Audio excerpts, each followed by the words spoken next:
இன்றைக்கி நம்ம இந்த வீடியோவில் என்ன பார்க்க போகிறோம்னா ப்ரெட்டை வச்சு ஒரு சிம்பிளான ஈவினிங் ஸ்நாக்ஸ் ரெசிபி செய்கிறத பற்றி தான் பார்க்க போகிறோம். வாங்க அது எப்படி செய்கிறதுன்னு வீடியோக்குள்ளே போய் பார்க்கலாம். அடுப்பில் ஒரு கடாய் வச்சுருக்கேன். அதில் தேவையான அளவு எண்ணெய் ஊற்றிக்கலாம்.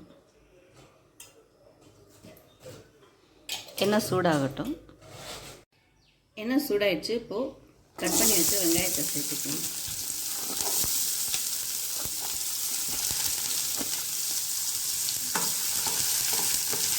வெங்காயம் வதங்கட்டும். வெங்காயம் நல்லா வதங்கிடுச்சு. இந்த அளவு வதங்கினா போதும். இப்போ இது கூட கட் பண்ணி வச்சா தக்காளியை சேர்த்துக்கலாம்.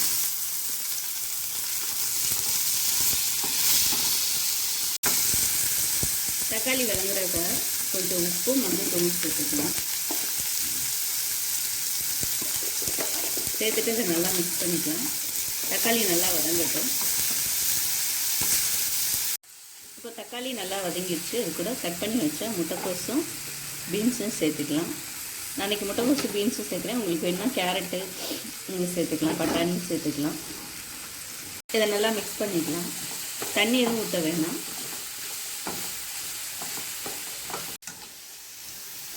இப்போ 5 நிமிஷம் இது வதங்கட்டும். அதுக்கப்புறம் தேவைன்னா தண்ணி தெளிச்சிக்கலாம்.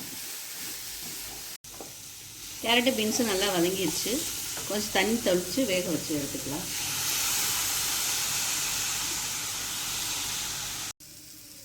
இப்போ இது கூட சிக்கன் மசாலா கொஞ்சம் சேர்த்துக்கலாம்.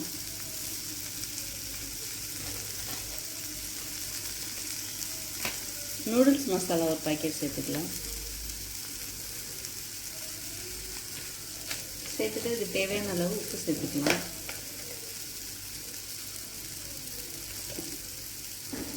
ஒரு ஸ்பூன் அளவுக்கு சோயா சாஸ் சேர்த்துக்கலாம். சேர்த்துட்டு இதை நல்லா மிக்ஸ் பண்ணிக்கலாம்.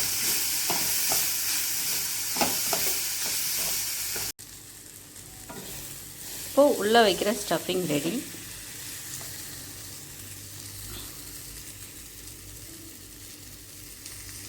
இதில் உங்களுக்கு வேணும்னா நீங்கள் கார்னும் சேர்த்துக்கலாம்.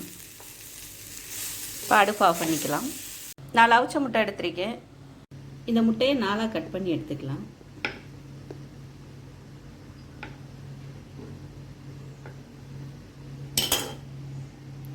ஒரு முட்டையை 4 பீஸாக கட் பண்ணி எடுத்துக்கலாம். ப்ரெட் ஒன்று எடுத்துகிட்டு அதை தேய்ச்சி எடுத்துக்கலாம். நம்ம ரெடி பண்ணி வச்சுருந்த ஸ்டஃபிங்கை கொஞ்சம் உள்ளே வச்சுக்கலாம். கட் பண்ணி வச்ச முட்டையை உள்ளே வச்சிடலாம். அதே மாதிரி இன்னொரு ப்ரெட் ஸ்லைஸ் எடுத்து அதையும் தேய்ச்சி எடுத்துக்கலாம். இப்போது இதில் தண்ணியை தொட்டு ஈரமாக்கிக்கலாம்.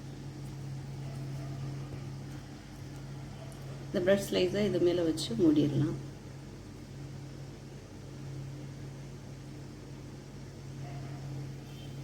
அடுப்பில் ஒரு நான்ஸ்டிக் கடாயை வச்சு நம்ம ரெடி பண்ணி வச்சதை வச்சிடலாம். சுற்றி கொஞ்சம் எண்ணெய் ஊற்றிக்கலாம். இப்போ இதை திருப்பி விட்டுக்கலாம்.